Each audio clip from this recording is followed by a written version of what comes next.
I think we're live. Cool. Well, good to see you again. Looking forward to another good chat. This is, I think, one of the more exciting topics that we've got going on in the Joby world. But yeah, looking forward to this one, and we can kind of jump in. I'm going to share my screen just on the original, at least announcement for Dubai, Hmm. just so we can give some context to anybody listening, and then we'll have got to obviously quite a bit of content that we can cover, and we'll just kind of freestyle from there.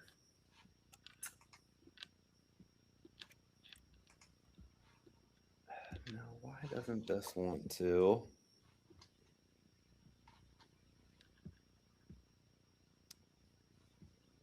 share? This is being stubborn today, of course. But in the interim, while I'm trying to pull this up, what obviously Dubai. I've got the announcement here.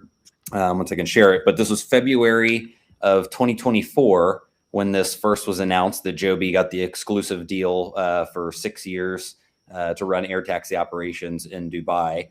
But as we look forward now, we're just a couple weeks away from it being exactly 2 years that they have been building this. So what's your initial take as we kind of jump into this combo?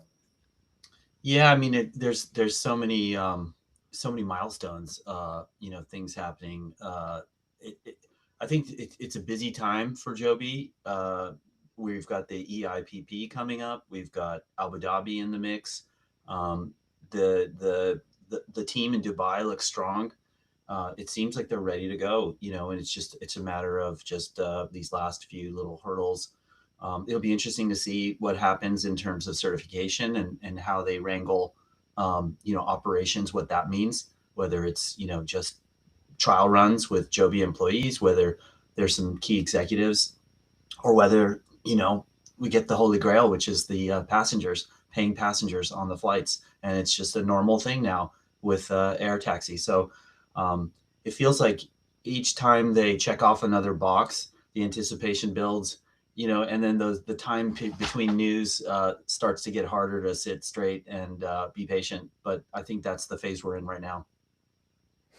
Yeah, I think as you hit it, there's as a whole, it's exciting, but then even it will be kind of phases and stages of things. Obviously, as you said, I kind of called it the holy grail for passengers, but I think for me, the other big piece of the puzzle is we know that they can already fly off of their MRO base that they have, but I think the DXV vertiport from Skyports, because presumably that'll be some type of celebration, since it's actually not just for Joby and Skyports but for RTA. So certainly, I would presume probably the either the ruler of Dubai or the crown prince would be there, since I mean the crown prince seems to be who's been kind of pushing this along the most with some of his tweets and whatnot.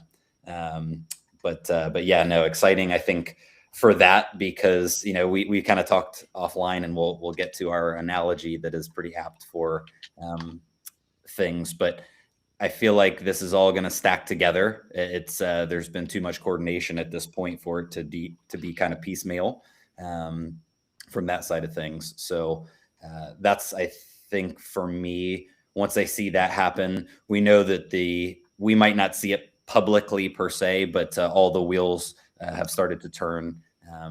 We had the head of GCAA, or one of the leaders, talk about that the third quarter. I was pretty surprised that came out at the end of last year, that the third quarter of 2026 is when it's going to happen. So we shall see. But give me 1 second. I am not sure why Sure. this will not share my Travis, I was just going to screen. riff on something while you're doing that. Yeah, of You can course. kind of you can background process this, but I went back and you can take different lenses to the eVTOL space in terms of like the wider eVTOL space, and then there's all the variants of eVTOL, however you want to define it, and then you can kind of like go into channels like each company. And what's interesting for me is, I used to just sort of think the Joby news and then everyone else news, or whoever was emerging. And there's a lot of stuff that's happened that hasn't been tagged to Joby, but by being first mover advantage, it's all going to come to Joby, it seems. So, for example, we don't talk about stuff like this, but like the Skyports announced they were going to build 10 vertiports, right? And they didn't. That wasn't a Joby press release. That was a Skyports, press release.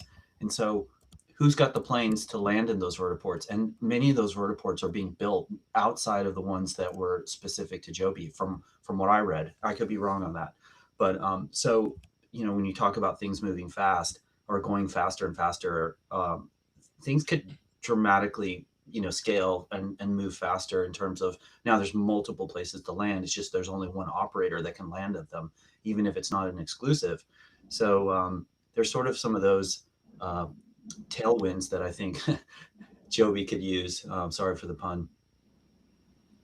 Yeah, no, I think you're right on with that, and something we've seen it over time with Joby, and unless you're deep down the rabbit hole as we are, but it's when they tell you something a lot, and naturally with public companies or anything, right? As you see an announcement, there's been all sorts of things that happen in the background with it, but with Joby, typically, as the timing, is set, when you hear it, not just the standard kind of um, pre-operating procedures have happened, but a lot of depth has happened. And I think, one that was kind of interesting for me was seeing the recent at the UMEX conference, and Anthony Corey was speaking a little bit further about it. And he said, we have the technology, we have the aircraft, but it'll take an entire ecosystem. Yeah, And, you could read that as him being, generous and, speaking maybe about the larger space with manufacturers, et cetera. But I don't think that's what he was doing. I think he was speaking about the ecosystem that is, to your point, multiple vertiports that are already in the works. We know that Ras Al Khaimah, one of the other Emirates, Joby has the plans for 2027 there. But of course, you have to have the landing locations. And from that announcement, you saw a pretty beautiful, new vertiport installation. And we know in Dubai that they can build extremely quickly. So I think that's, you hit it on the head, is if they've told us that there's, 3 or 4 vertiports, which will be American University over on the Palm, and then DXV.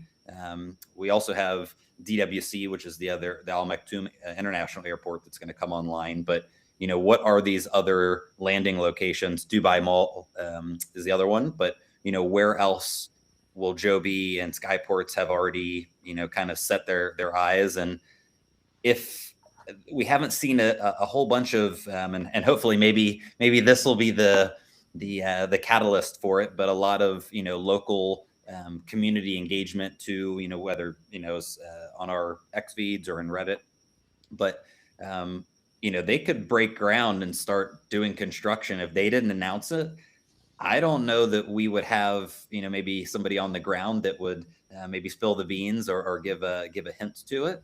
And so there may be some things that are further along since there's already heliports throughout Dubai. But obviously DXV was a very explicitly is going to be the world's first purpose-built vertiport.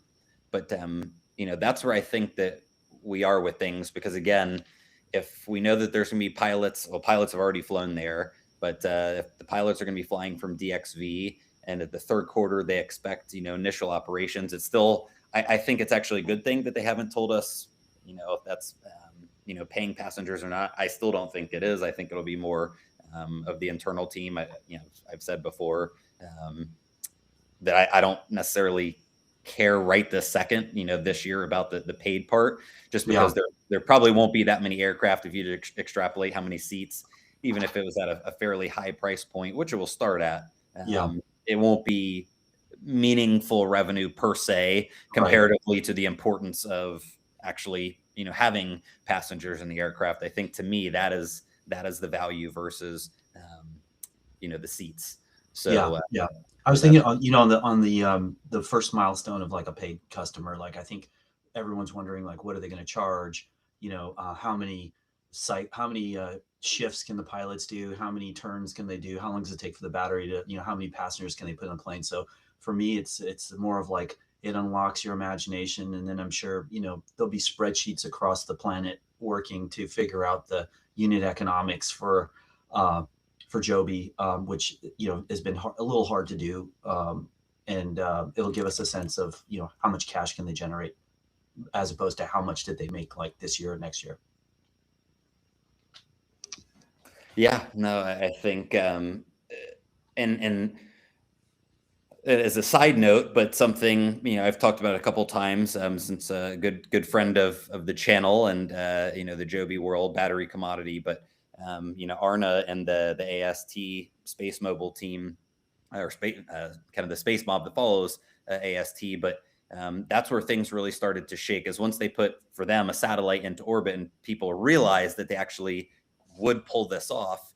That's when neither of us talk about price targets or anything like that, but from the sense of there's more visibility to a broader range of investors, whether it's hedge funds or larger institutional investors. I think it starts to become more real, since we still hear the Jetsons references and some of these others. So I am going to just I'm going to try and refresh this browser. So if I jump out, you'll be on for a second by yourself, and then I will be back.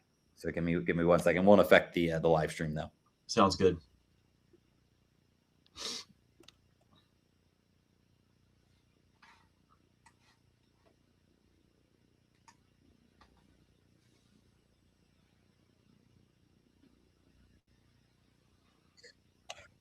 All right, let's see if that helped us out. You disappeared for 10 seconds. It was really tough to be without you. Some peace and quiet for you, probably. That's it. We figured it all out. The chat went off, and it was crazy. All right. Well, we are back at it here. So I was going to say, like, I don't know if I'm jumping the gun here, but Abu Dhabi, wow, like that seemed to be the center of attention. You had the UMEX, the conference. There was the announcement. We saw the Anthony Corey video, who he just consistently impresses me. He seems like another great Joby hire. Like, they take their time, they hire the right people, try and kind of hold on to them, give them opportunity. And you can see, the leash is off, right? Like he's up there, he's in front of the camera, and he seems comfortable. And from even last year, some of those radio interviews he did, he seemed to have a really good grasp of the local market. And then you've seen them steadily build out the team. But the Abu Dhabi job posting that was we have that out. And then it looks like, the Abu Dhabi market now is being talked about a little bit more. Again, it used to be more in the domain of the Archer, even though there were agreements and signings, deals in place. Joby was at the Abu Dhabi conference, with a plane, right? And Anthony was there. They had a big presence there. It seemed, and that was an important conference for autonomy. And then you see the job posting, so it seems like just one thing after the other. Meanwhile, they were also at Davos, right? They just were there as Blade. So people were getting, cycles through the Joby service or platform. They just maybe didn't know it. Yeah, no, 100%. I switched screens, so I'm going to pull up, and we can kind of just listen to Anthony Corey here at UMEX. Since we brought it up, he, as you said, he's the general manager of Joby UAE, but also impressive background. He came from Sonder, which is does kind of a long stay real estate play, almost kind of similar to an Airbnb, but most importantly, came from Uber. Right. Yeah. And so obviously an integral piece of the investment story for Joby, but how they're actually going to execute there in Dubai. So without further ado, we'll hear this minute clip from Anthony. We're very excited to be here today at UMEX, showcasing our latest progress in the UAE.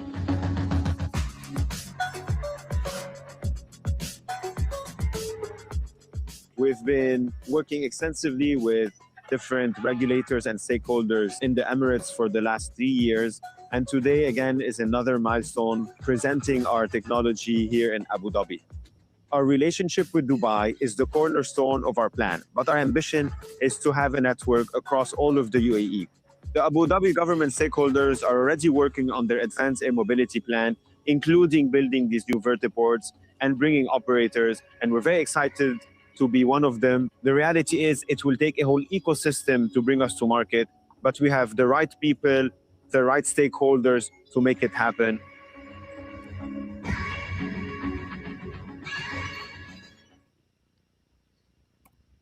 So yeah, it's I think pretty important when we hear those things. Also, I think it's important to see some of the people that you noticed in that video that were at their at UMEX. Some of them also from the military side of things. It looked like, and to me, that's a pretty important component of the story there because.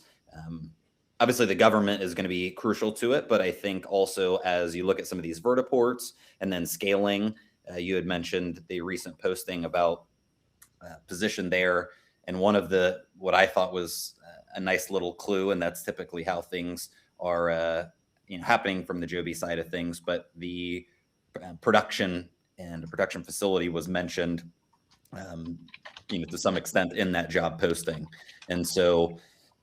I think as the next, let's call it, 2 quarters, 3 quarters, I am not just excited for air taxi operations in whatever capacity that looks like. Obviously, they'll start small and it'll be internal before you get to paid passengers on that side of things. But if we can hear an announcement that there is some type of facility that could be acquired, as we saw in Dayton, where Joby's smart about their capital, prudent about their capital, that they can build the production capacity in the UAE without having to actually build a facility. They could just buy one. And obviously there's all sorts of space in UAE and Dubai.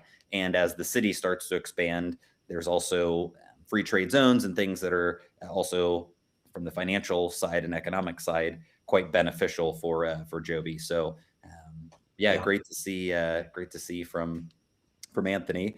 I put in chat the open role. There's a couple interesting nuggets in there if you want to talk about that.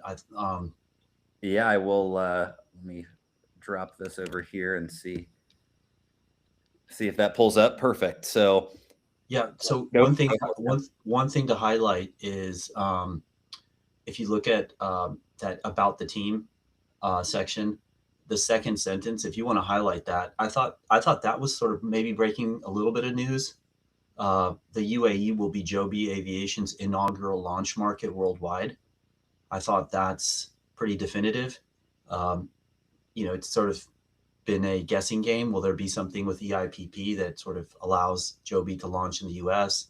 Would it be important for Joby to first launch in the US as a California-based US company with partnerships around the world and with all the support with the FAA? But it seems like that seems pretty straightforward that it's going to be the UAE. Any thoughts on that? Am I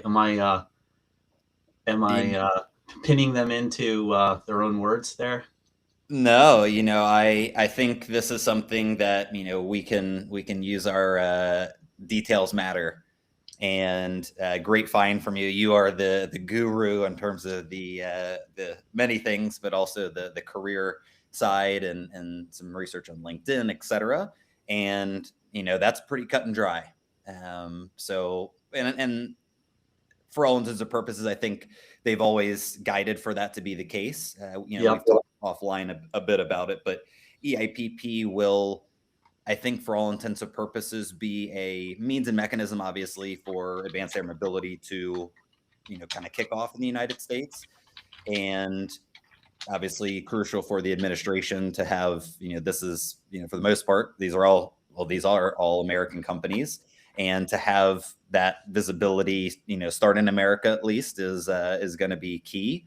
But there's just a lot more lean in, and I think also, quite frankly, just groundwork. There's way more for the FAA to have to look after here in the States. And there's, over the past couple of years, obviously a lot of different nuances with things that have happened in aviation with, certain accidents that happen, with the Black Hawk and at the DCA airport and some of the other things, just as well as, as you see autonomy, but I think more towards the military side and drone side, I think is a huge focus for, even though the FAA doesn't necessarily govern that, but to be a part of it. And, as we saw, unrelated to eVTOL, but, posted about Zipline and them recently getting their $600 million investment. But if you listen to their CEO talk about that, Kellen, that you see, he had said essentially they had to go to a market that the regulators were open and more willing to, allow to see this new technology without, quite frankly, some of the bureaucracy that needed to be go through for them. And only now are they coming back because to the United States and scaling quite rapidly, as they show in that interview with Molly O'Shea. But that, there's just a lot more hoops to jump through. And that's not a bad thing. It's not a good thing. It is just the facts and the reality. So, as you found this little nugget in this job posting, again, I think EIPP will, for all intents and purposes, for Joby, at least, because they do have aircraft that can fly, that it'll be more of an Expo 2025, like we saw in Osaka, Japan, in terms of, maybe in a particular city or location, there's going to be, a few demo flights per day. Maybe there's passengers on board, Joby, outside of, beta in their CTOL aircraft, which they actually already flew. And on that first, some of the first passengers on board, or in the first set of passengers on board was, of course, Blade CEO Rob Wiesenthal. So Joby has a connection there. So in terms of, EIPP, bullish for it, excited for it to be, here in the States, an extremely exciting future that's going to be the initial foundations for. But as we've seen here, and as all signs have pointed to, that, Joby in Dubai, UAE broadly, is going to be, as they've called it, their inaugural launch market. And then I think, the other thing is we kind of brought up this job posting, but in particular, when you look at some of the responsibilities that they have outside of, partnering with stakeholders across the UAE, which I think is great because it doesn't define just to Dubai. And as we've already seen with, Ras Al Khaimah deal, that other Emirates are going to get involved. But then when you see this in particular right here, I get very excited. And this is what we've talked about. Joby was going to always have to have some type of manufacturing capacity because they are a global company. They've already flown in 4 countries in terms of, from eVTOL side, the only ones to do that for eVTOL in full transition for wing-borne flight outside of, EHang, which, again, not technically VTOL, but doesn't fly on the wing, doesn't have transition, and quite frankly, is just not going to be a player from the commercial side, I think, broadly, at least with their current aircraft. But when you see Joby here saying that for this particular role, they're going to program, manage local operations, as we knew, but then that includes aircraft assembly, manufacturing enablement. Aircraft assembly, we could think, okay, maybe they're going to ship aircraft, the initial aircraft, which makes sense, from the US to UAE and Dubai, which they already did as they flew for the Dubai Air Show. But when you see manufacturing enablement, that is a completely different thing. Supply chain coordination is a completely different thing. Obviously operational readiness, et cetera. But yeah, where do you, do you think that that's going to be in Abu Dhabi, in Dubai? Any inklings or things that you found that lead you there? Yeah, well, so I'm glad you brought that up. I mean, if you look at it, that job posting, they mentioned manufacturing 5 times. They mentioned that this is a in-office Abu Dhabi role, so they're definitely building out an office there. I did a little digging on the manufacturing side. I don't have any, other information other than this and ChatGPT and just sort of common sense. But it seems like, it's manufacturing and assembly integration. So in terms of my personal view, I'm not getting excited that they're going to announce something about a big plant and it's going to be FAA certified and they're going to staff it and they're going to build out this.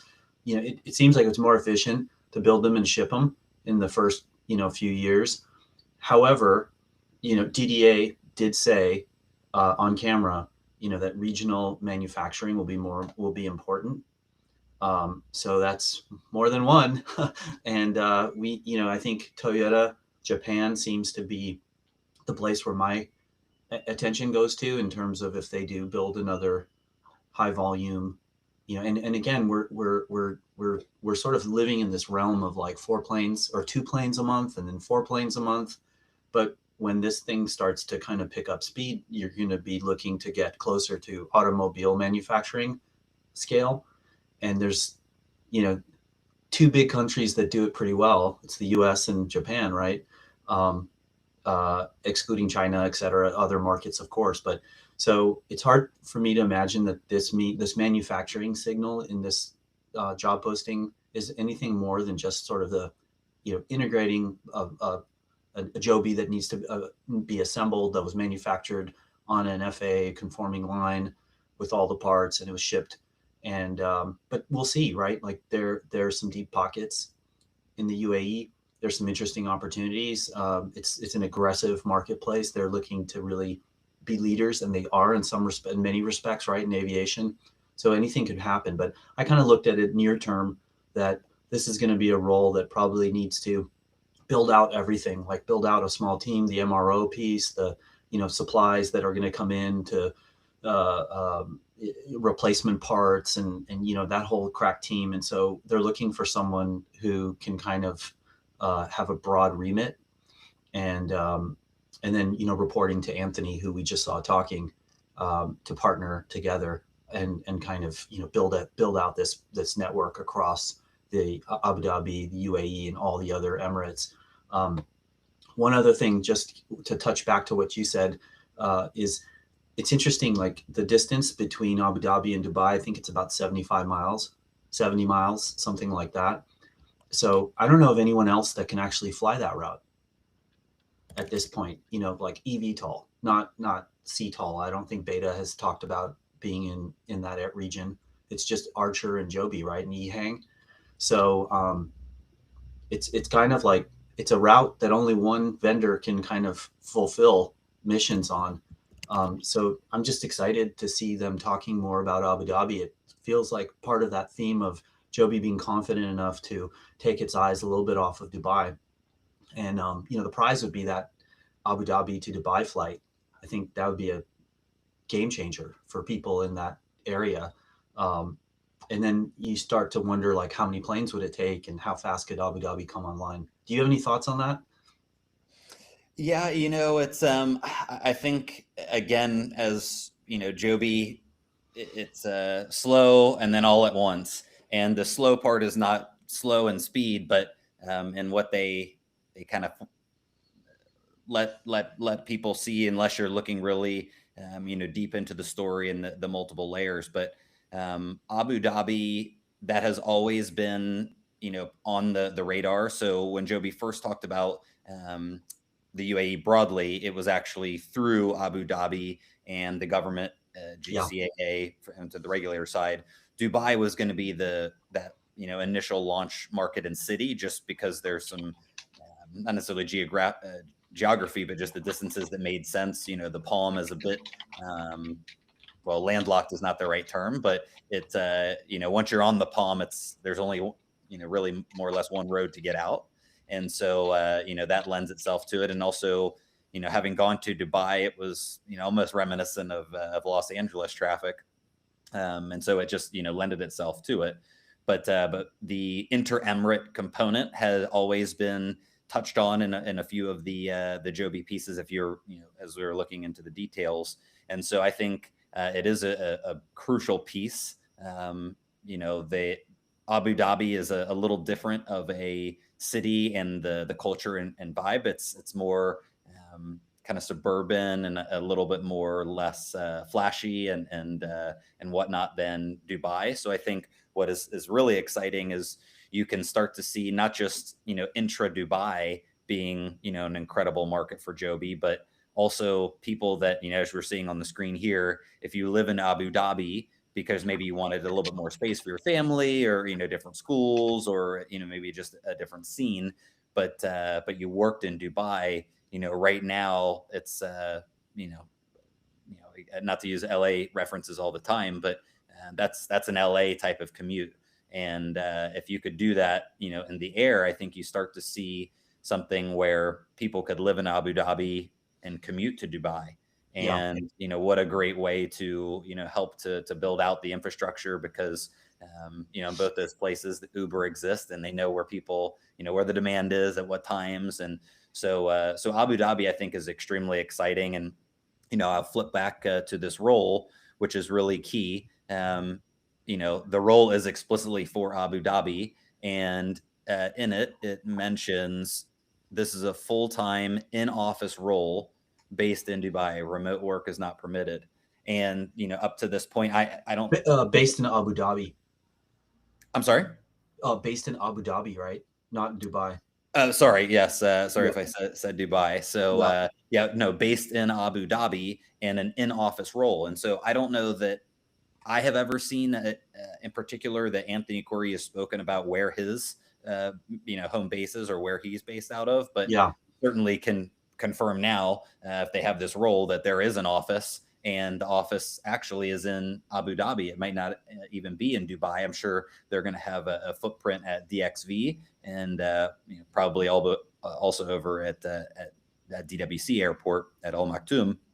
But I think Abu Dhabi is a bigger piece of the story. Obviously, the 6-year exclusive is in particular to Dubai, but I actually like to see that the Joby is starting to lean in terms of the not necessarily administrative, but maybe not necessarily the operational build out that's been so focused on Dubai, and is actually Joby is going to have quite a footprint in Abu Dhabi. Of course, that is the capital for UAE, and crucial for the regulation, being in touch with the leadership of all the different Emirates, but also of the country.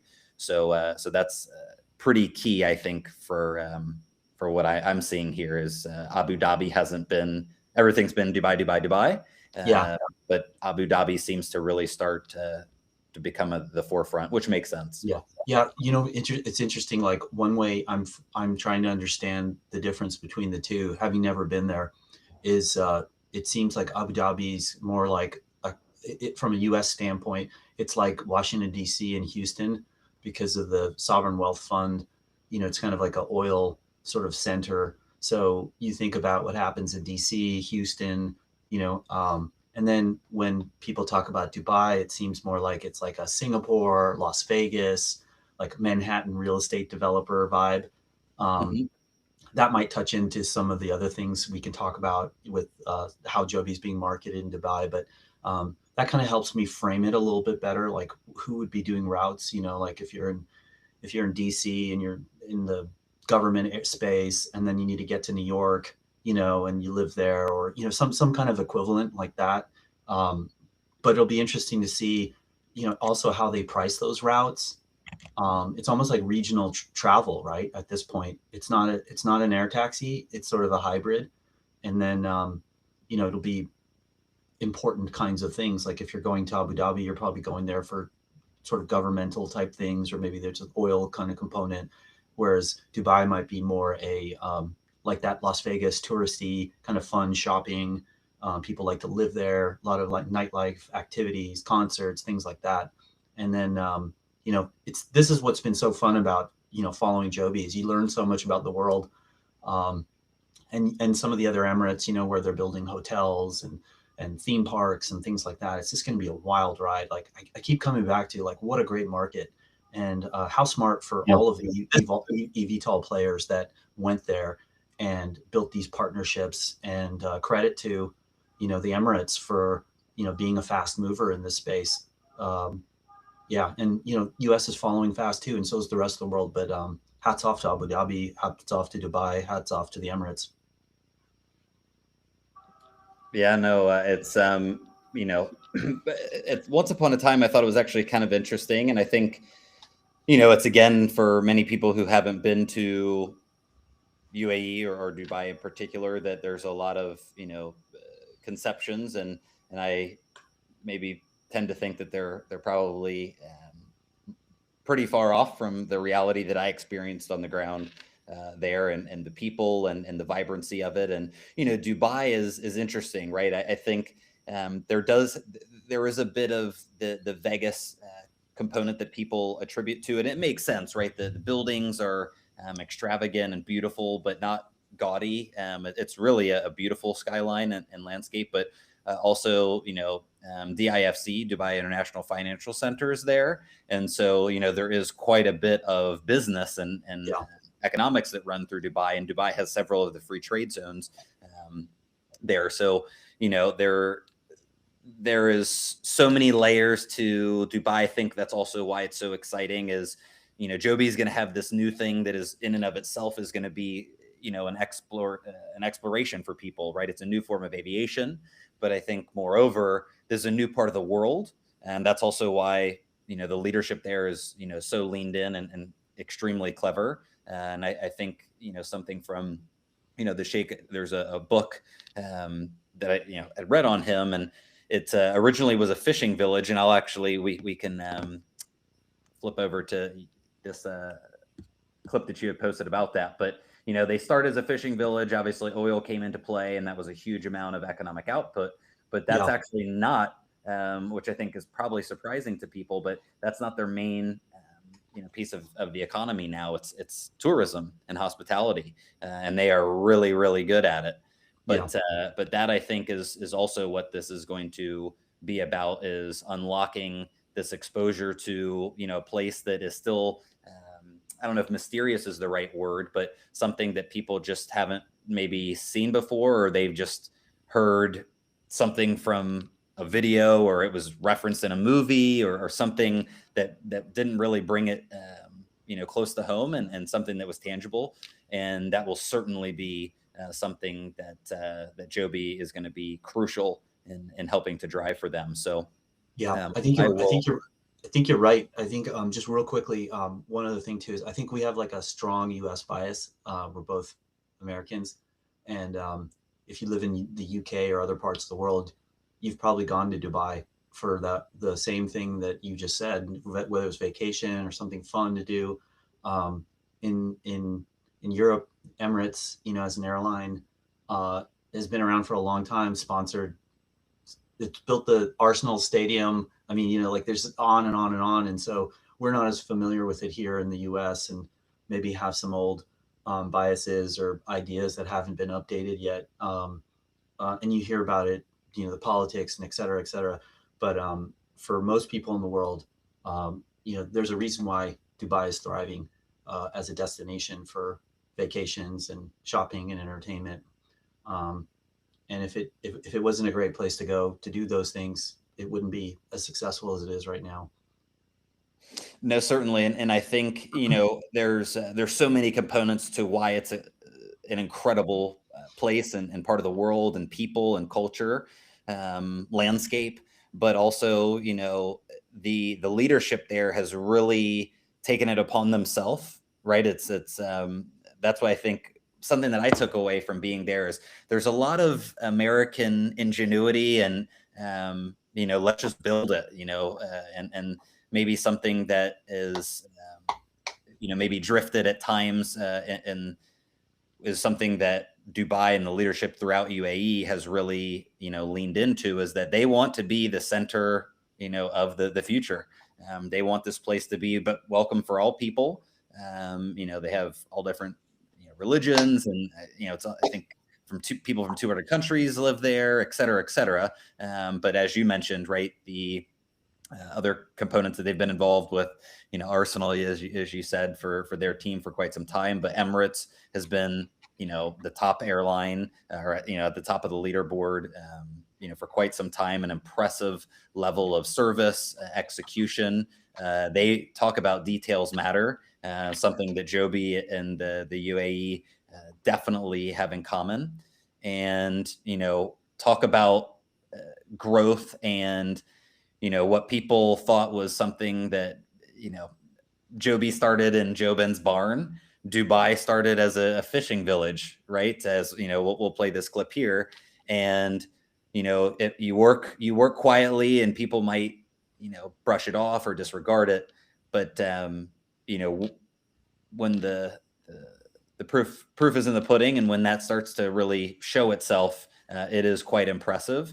And you know, there's always noise anytime, you know, something new, and you try to bring something new to the world.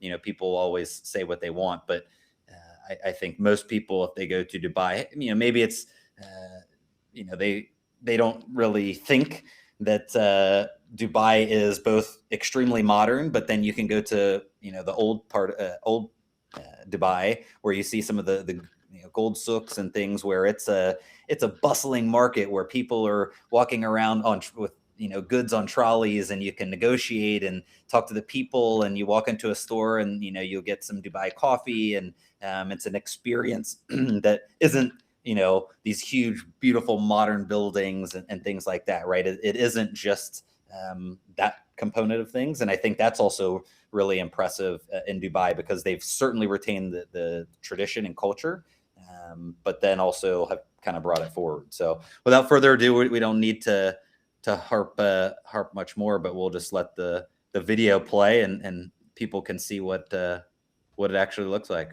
The people here call this small village Dubai. Its residents have come from surrounding areas like Saudi Arabia, Yemen, and some neighboring lands. They aim to build a country of their own, away from the oppression of other peoples. They try to live a simple, good life, fishing, sailing in small boats, and working each day. Now they are discovering oil. Perhaps in time they will expand and create new emirates alongside Dubai, maybe even acquire more land from neighboring regions. They dream of building a small country just for themselves. It is fascinating to see these people living simply, yet dreaming so grandly. The people here call this small village.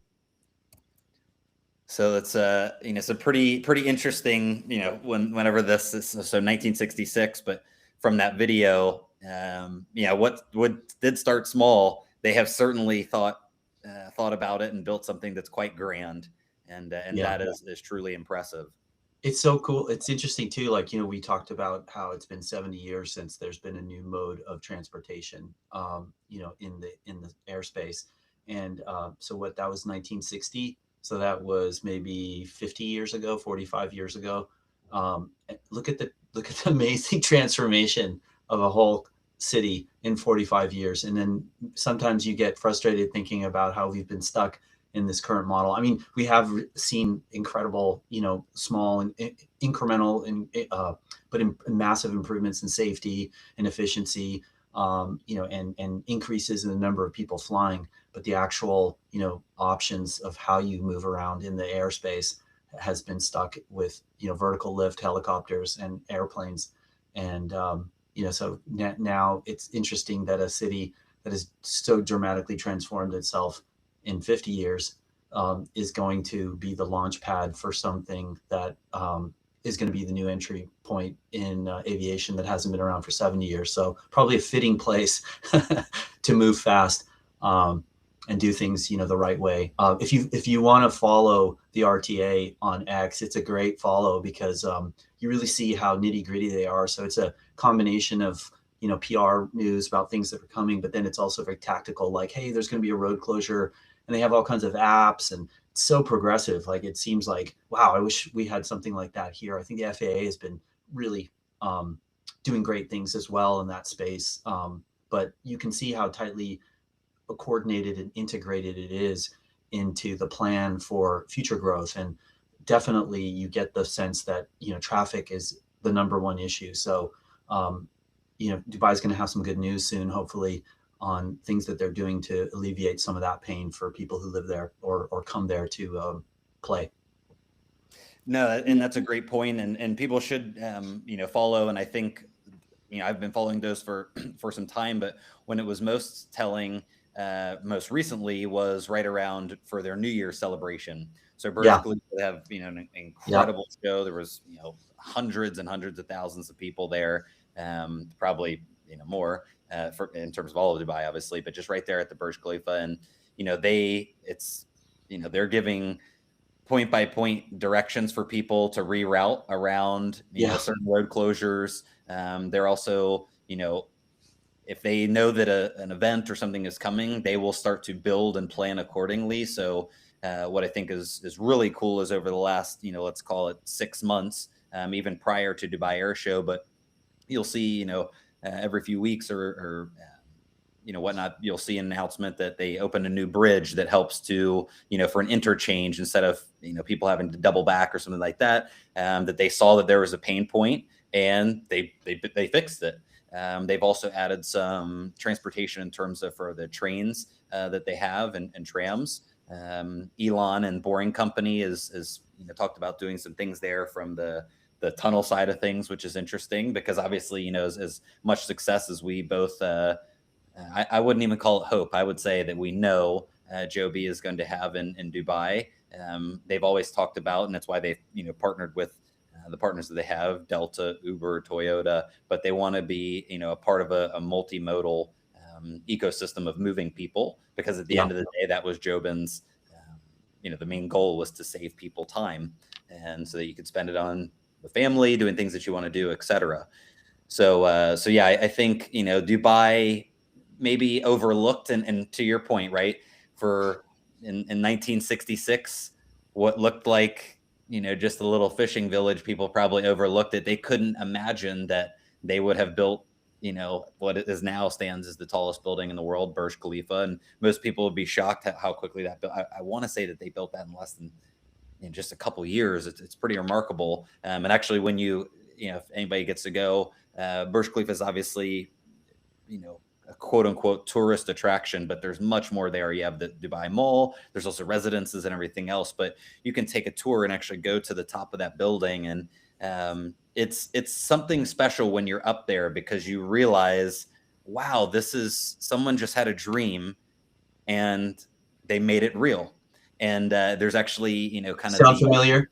Hey, Jobin is, a special individual, humble, and I don't think gets enough credit at times, but his flowers are coming for sure. And this is certainly going to be the place for it. But, at Burj Khalifa, they actually have some of those old school kind of telescope type of situations, and you can point it out at the horizon of Dubai, where with your eyes, as you see through the glass of the building, you can see everything built out. But if you look at the telescope, it actually, you can set it back on certain decades and you can see it build through, and it's pretty impressive.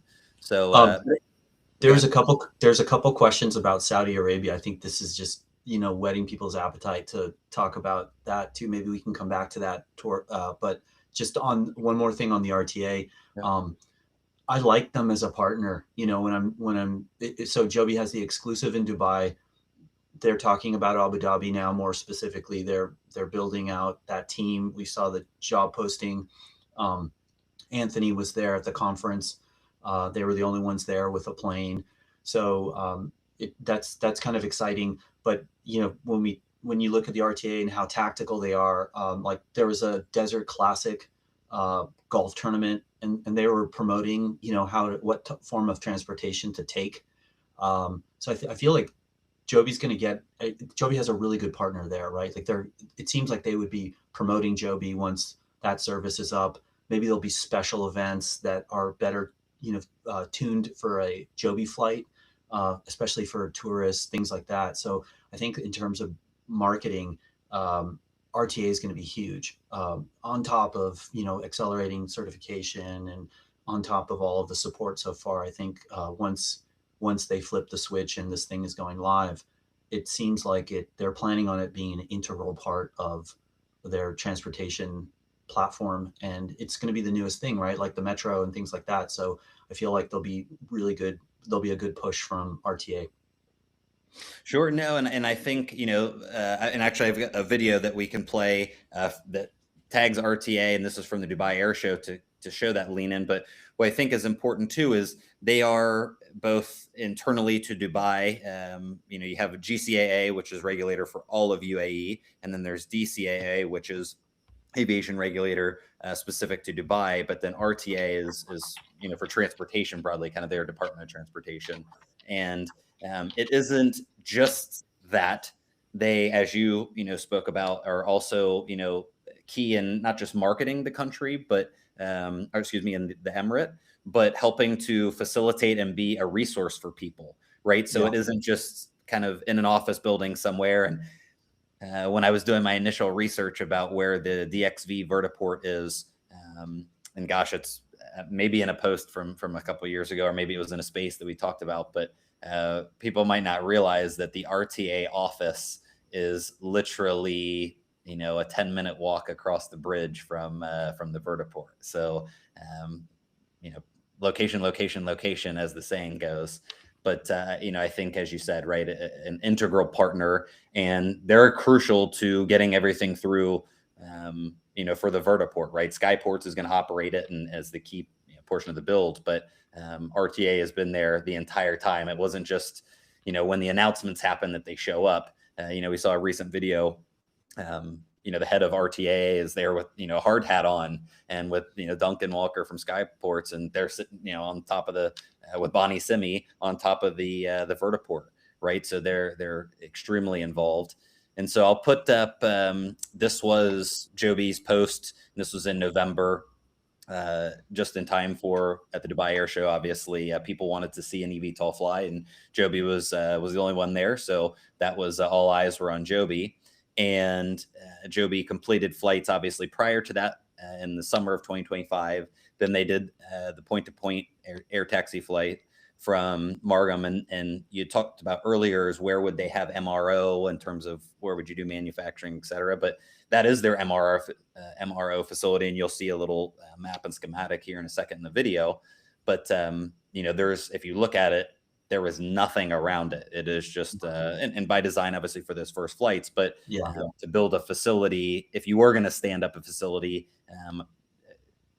it would be quite quick to build. You know, acquiring it would be great, but you know, there's all sorts of space there. They do have the desert to build on. So let me play this video, and we can see if this sparks any thoughts and new pieces of the conversation.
You know, you can sit here and watch these videos of Joby flying around, you know, whether it's in the US, UAE, Japan, South Korea, you know, just so impressive. And, you know, there's no other aircraft that can do what the Joby S4 can do. So what a special thing to get to watch. But anything jump out for you in the video? There's a couple things I'd love to touch on, but yeah, I mean, for me, you know, the people, I think I sound like a broken record, but not a lot of executives, not a lot of, you know, stiff shots in front of some backdrop. You saw the people maintaining the plane, flying the plane, all the work that goes in. And it really makes you think, you know, you need to stand up so much before you can fly. Sorry, I'm going to just play this in the background so sure.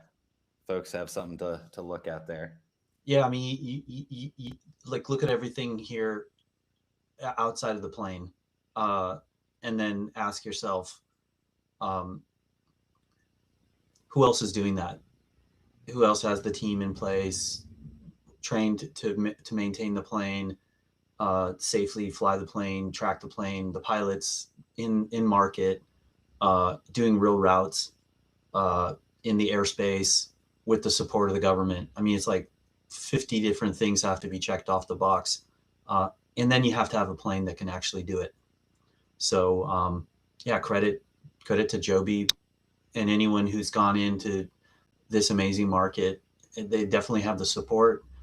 And like Joby said, in 2025, they look ready. Um, and then I think you've probably got some thoughts on that too.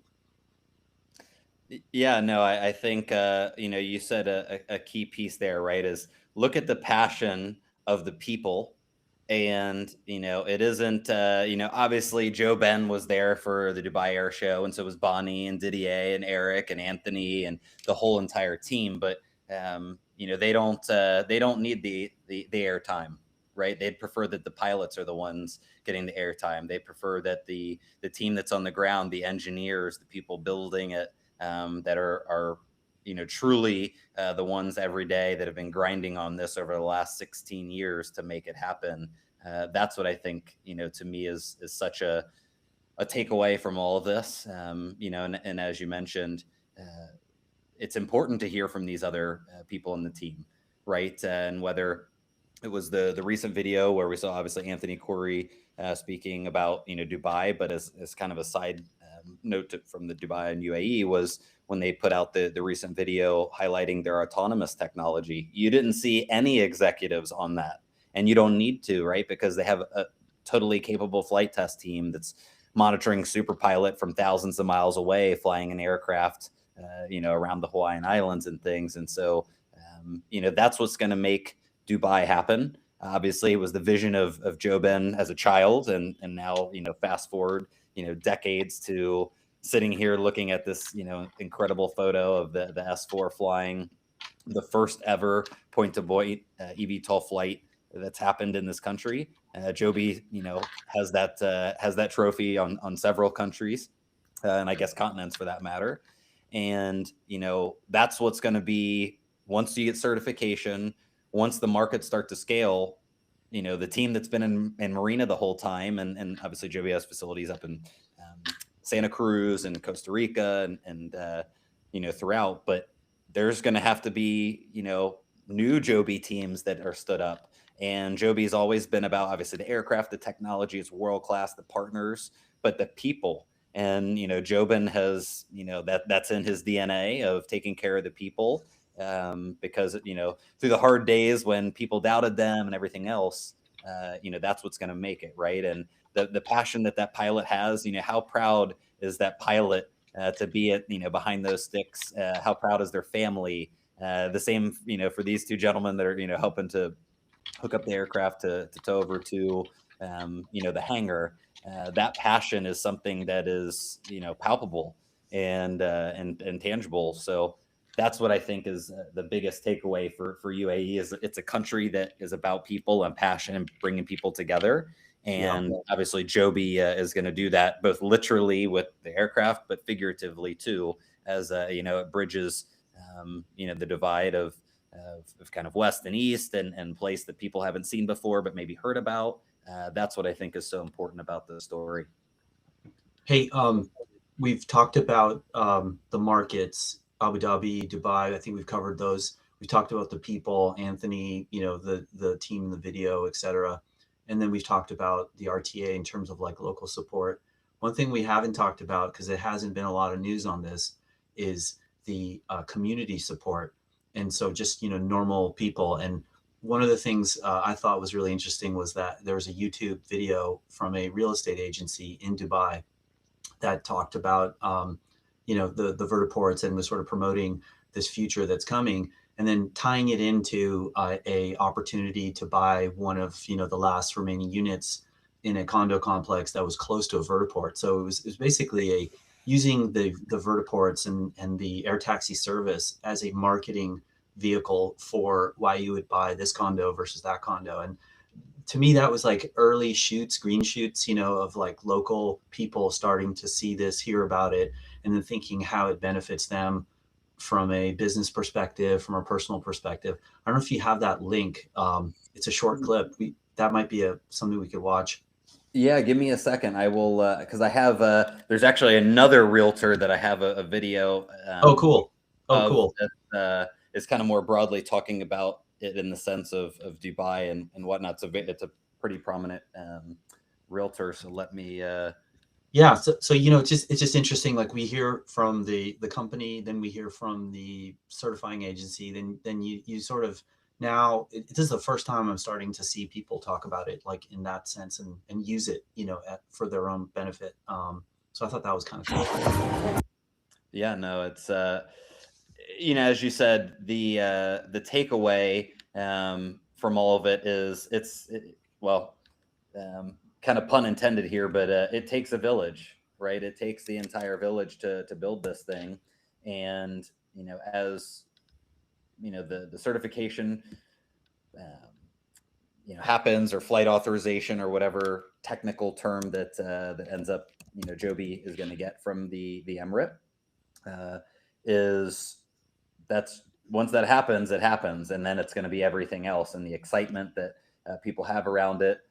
People are going to actually realize, hey, I have, you know, most people, you know, outside of, I guess, you know, if you live in a penthouse in, you know, one of the big cities in the world, or, you know, extremely wealthy, you know, you've never wanted or said, hey, I want to live next to a helipad, you know, like that. Just people that's never happened before. And you know, now people are going to actually want to live next to, you know, in this case, a vertiport. You know, it's pretty impressive. So maybe if you can on the side, try and find the other the clip explicitly that you're speaking about, and in the interim, I can play the one that I have. Sure.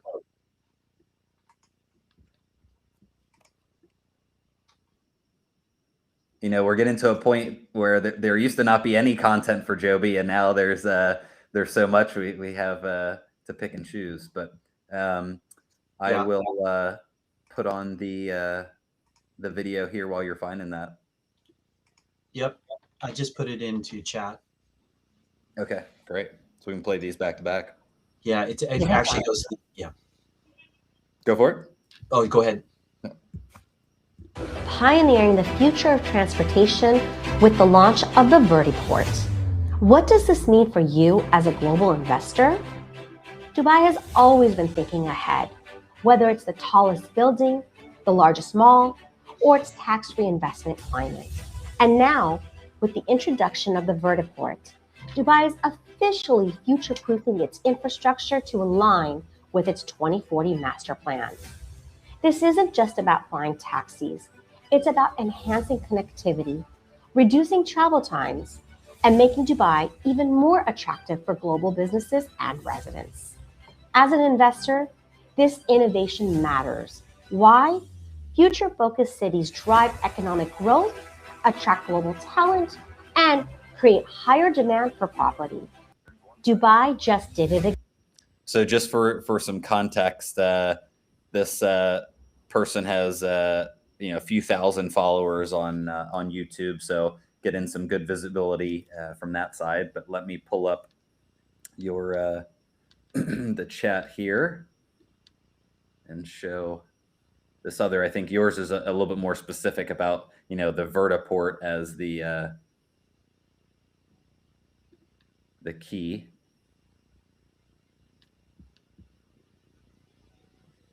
All right.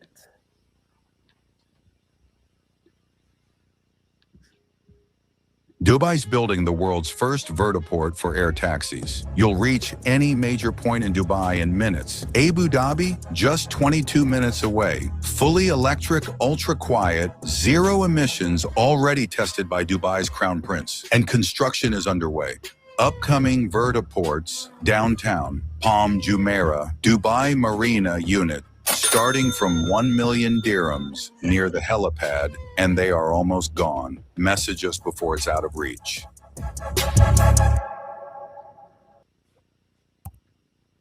So yeah, pretty, near the helipad. They're almost gone out of reach now. Of course, from the real estate side of things, that they're going to push that, but also, it is accurate. It is what will be the case there, and pretty interesting. They have dubbed for that particular ad. Obviously, some timing will vary depending on where in Dubai you'd be landing, but as we saw on the Google map, that if you go between Dubai and Abu Dhabi currently it's about an hour and a half drive versus a 20-minute flight, maybe 25 minutes, whatever it ends up being. You're cutting it, a third, or it's only going to be a third of the time. That's a pretty impressive, selling point for, especially, to be able to live and commute. And I think it's something that hasn't really been talked about so much with Joby in terms of, in the sense of air taxis or the network, the ecosystem, etc. But Joby and Blade recently had announced that they were going to start commuter service as a pilot program between Westchester, New York, and the city. And people right now, actually, there's a huge population that uses Blade out of Westchester, typically now on more private charters. In the past, they've also done a few connections there for their Blade One service that they've had, etc. But what I think is really key, I've done some flight tracking and things. Obviously, the winter weather is a bit of a challenge to how much they can fly. And as a quick pause, everybody be safe out there for the winter storm that's rolling through right now. Actually, if you follow Blade on Instagram, they have put out just some kind of quick tips for people to understand for flight delays, which airports are better or not. So shout out to the Blade team and ops team that they work 24/7, 365, and they haven't been just doing it with helicopter, but seaplanes, fixed wing aircraft. They've been doing it with their MetaMobility program. So anyway, but when you see what they're doing with that pilot program, and you can already start to see people are commuting in the mornings and going home via helicopter, that is going to be, obviously that's New York and specific. And they're actually fairly good prices and similar priced, because Blade has been really smart about how they've created passes and things to help, secure the business, but also make it, economically feasible for people to, commute, and maybe not for everybody to start with. But what'll be really interesting is as, you plug in these Joby S4 aircraft and, to flip back to Dubai and throughout the UAE, if we know, we can kind of lean on one of the other players. Now, this was using a eVTOL aircraft, so it's not the same amount of, power consumption, et cetera. But when Beta flew from East Hampton Airport to JFK, which is a little bit shorter than flying over into the city. But Kyle Clark, Beta's CEO, in a later interview had talked about that cost roughly, I think it was like $7 to $10 worth of electricity. In terms of fuel, you're looking at hundreds and hundreds and hundreds of dollars of jet fuel, or Jet A that the helicopters are still using, right? So to bring down cost and create a service and a computer service where, it's not just people coming home from flying internationally, landing at Dubai International and going somewhere, right? It's something that, if you could create a commuter pass where, you could kind of essentially guarantee the demand, you could open up more supply and open up more routes, more scheduling, and make the economics, really kind of a perpetual motion device, if you must, where once you start that, it's just going to continue to build off of itself. So yeah, exciting. I was glad when you sent me the the realtors video again, just as I started to think more about what that actually means, and it ties in. Blade has been promoting. There's actually a real estate agent that she lives in Westchester, and she flies into the city just to meet clients, right? And it's all these little use cases that it's hard to fathom because it doesn't exist, but very soon it's going to exist. So I'll actually pull up something on that thread. But in chat, Phil Z said it was interesting to think no one wants to live near a heliport, but will desire a vertiport. So I think you got some agreement on that. Yeah, no, Phil's made some good points the last couple or our last couple live streams about it, and we can maybe touch a bit here in a second. We'll try and do something separate on Saudi Arabia, but Yeah. interesting that Saudi Arabia has obviously leaned in heavily with Joby. They also have ALJ as the investor that came along with Toyota, and they've been on for years and years now, and then now have a direct agreement with Joby, but that they are, as a country, leaning into the hydrogen piece of things, because that really opens up the space and how far you can fly. And if they're building out a facility that I think will Phil saying that apparently the facility that they're building out, and I have read a few things on it, but it's twice the size of Manhattan. It's incredibly large, and maybe that's still in dream stage before it actually comes to reality. But an interesting thread nonetheless for the area, because obviously it is in the desert, and Dubai and UAE is a huge landmass. The people mostly in terms of population density are packed in pretty close to the water in certain cities. But yeah, it's I guess I never really thought about it like that. People will have avoided, there's stop the chop and things, people trying to close down airports because of the noise. And in not so long, people aren't going to be close enough to the vertiport, right? That's what an interesting dynamic that will unfold here very, very soon. Yeah. Is there more juice you want to squeeze out of the Emirates, or I'm trying to Yeah, I would like to gosh, let me find this post here. Excuse me. And sorry, my mind started to go with Saudi and hydrogen. I know. That's a really great topic from the chat. Yeah. We appreciate it, Phil. You're throwing us curveballs here. That we'll be here for 5 hours. So anyway, wherever we were with before, but I think if we want to kind of start to wrap up for the Emirate, there's a couple pieces that I would just like to highlight of kind of where we are and where it sits. So I'm going to put up something from the Crown Prince, and then put up something that Oliver just recently posted that was more the what the app interface and things would look like, because I think it's that's pretty telling, right? If they're starting to telegraph that side of things, where we are in the process. But this is a post that Oliver Walker Jones, of course, key there of helping to be a voice and spreading the Joby word far and wide. So incredible work there from Oliver and the team. But this was for Sheikh Hamdan. So this is the Crown Prince of Dubai. And so this is a post from him just a couple months back in November 2025. And I'll just read this here. But again, the Crown Prince of Dubai said, "Today I reviewed RTA's latest infrastructure and public transport projects aimed at enhancing quality of life in Dubai. Ahead of next year's air taxi launch," again, this is the Crown Prince saying that, "the first crewed eVTOL flight took off from Margam," that's Joby's MRO base, "and landed at Al Maktoum International Airport," that's DWC, where the city's first vertiport is under development near Dubai International Airport. These innovations integrate transport networks and make Dubai more pedestrian and cyclist friendly, bringing us closer to our goal of making Dubai the world's best city to live and work.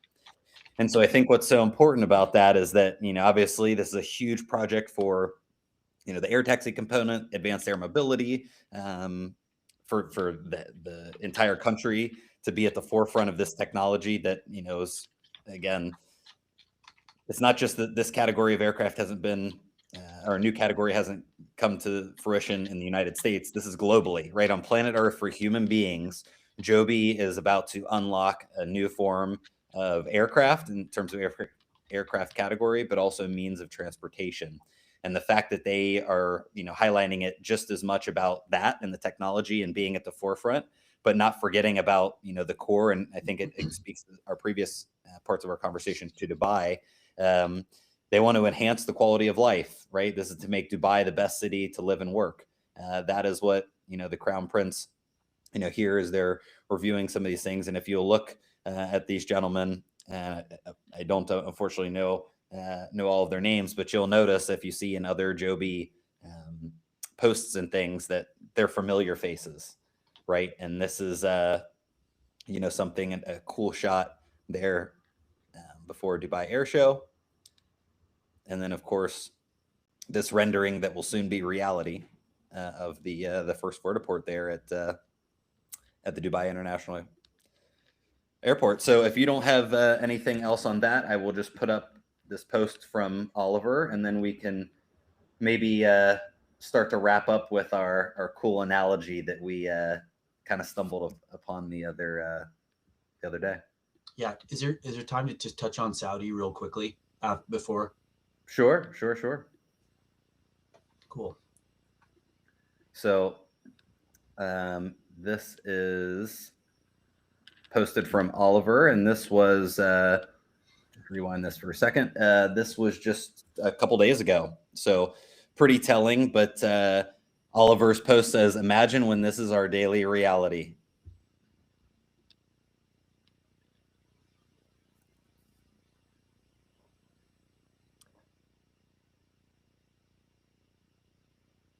So even though this is, obviously an animation, these are all things that are happening in reality. There's the top of Palm Jumeirah, and then the flight over to the airport, adding multiple passengers,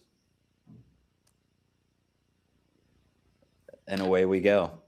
So something that's I'm going to pause here for a second, and this is, seems silly, seems in the weeds, but Joby does not put out, half-baked things. Obviously not the aircraft, obviously not the infrastructure, but even the marketing. And it's so well done.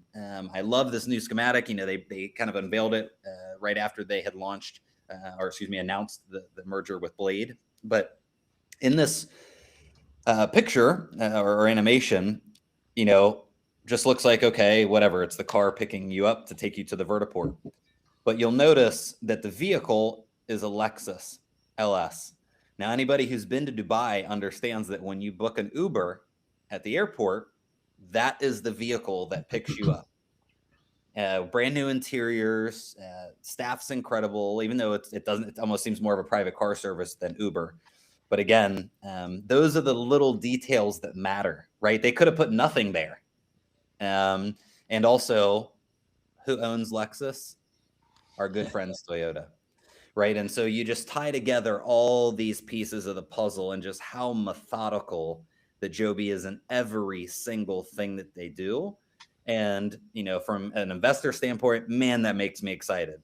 From someone who plans to, go to Dubai and fly in this thing and, potentially live there in the future. I want the people that are making my aircraft, when they say that they're going to do something, they do it.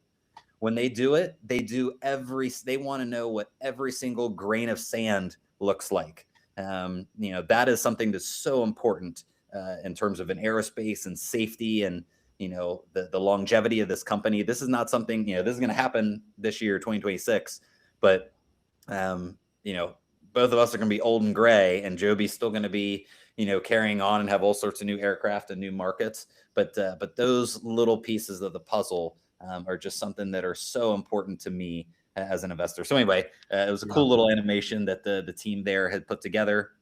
But those are the things that I think people should pay attention to. Seems small, but it's a part of a much larger story. Yeah, I think I just read on that RTA site that they even have like uniforms now that they're implementing, brand new uniforms, like standardized gear, tip-top professional experience. Yeah, no, it's again, this it's why I'm so excited for people who haven't been to Dubai. Obviously those who've been there before, but people who haven't been to Dubai, their experience is going to be absolutely world class, and it's not going to be just for show. That's the foundation and the roots of what's been built there, both from the country and the emirate itself, but from Joby too. You are going to feel like a VIP, and over time, this is not just supposed to be for the high net worth individuals, right? This is going to be for everybody to have that level of service and experience, and to see things from above, right, and realize that we do live in a beautiful place and beautiful community, and there's a peace and a calm that I think flying will bring, and hopefully Dubai will be a huge component of that. So Dubai obviously couldn't be more excited, but to kind of move to a neighbor there is Saudi. So I will give you the floor, and we'll go from there. Yeah, so Phil Z was asking about that NEOM complex, like that hydrogen project that Saudi had announced and they've been working on. And he mentioned, it's the size of Manhattan. And so I don't know a lot about it, but what little I do know is it's like a solar array that then uses solar energy to make hydrogen. And I think Saudi, they're invested in that for that NEOM, that plan that they had for like a more environmental friendly, high tech kind of community, and then using hydrogen to power buses and other forms of transportation, and then be able to export hydrogen as like a future fuel. So I think for Joby though, hydrogen is complicated, right? It hasn't been certified, and we've seen Joby experiment with it, and they've had some early success. But to make it into a product, when you look at the H2 Fly, the timelines there are farther out. And even though Joe Ben, I forget which, was it the Joe Lonsdale interview or another interview where he said he wakes up, the thing that gets him up out of bed now is hydrogen. And he's talked about pulling on that thread for a long time, and he's convinced that that's going to be the future of aviation. And I think in the industry, I think the cost of hydrogen is, if it's not green hydrogen, where it's like naturally occurring hydrogen, they can just like kind of bottle and then use, it's kind of very expensive right now. But down the road with like, solar and more technological advances, and then also just being able to like safely use it, it feels like another longer term kind of accelerant for Joby. But in the near term, and it clearly would open up longer distances. And so in Saudi, you might be able to go certain routes. But I think Joby's most lucrative routes are covered in that battery electric. So for the short term, I think, they've got plenty of demand to fulfill with, what they're currently certifying. And then it's nice to know that there's a local partner that's going to have a steady supply of hydrogen. And I think for the project in Saudi, it looks like it's coming online pretty soon, like 26, 27. And that's about the timeline that would be perfect, because even if Joby could plug in hydrogen now, they don't have enough planes, right? And so I'd rather those planes, battery electric planes, going to Dubai, just like building out that market, and then going to Abu Dhabi, things like that. A lot of those things for me have been pulled forward. So I like it. And it seems like that's the place that's investing in hydrogen. In the US, the Biden administration had a big push with the Department of Energy. They were creating like regional hydrogen manufacturing places where, a lot of the local cities like in LA and stuff that use hydrogen, they're kind of scrambling for hydrogen. They have a mandate to transition to clean fuels and things like that, but it's kind of expensive. So it's nice to see Saudi coming on there, and then maybe private industry will do something similar. Maybe there'll be some partnership in the US to kind of produce more hydrogen. But I kind of look at hydrogen as maybe more short term. It might have a defense application, but getting it certified and having all the technologies kind of perfected at aviation level of safety might take a little bit of time. And it's worth pointing out too, like people who think about hydrogen, you think of the Hindenburg, that's probably everyone's reference point, the black and white grainy footage of a big airship going up in flames, or like a Pinto, getting tapped from the back and the car blowing up or something like that. And Toyota's had some experiments with hydrogen in LA and things like that. It's been kind of clunky.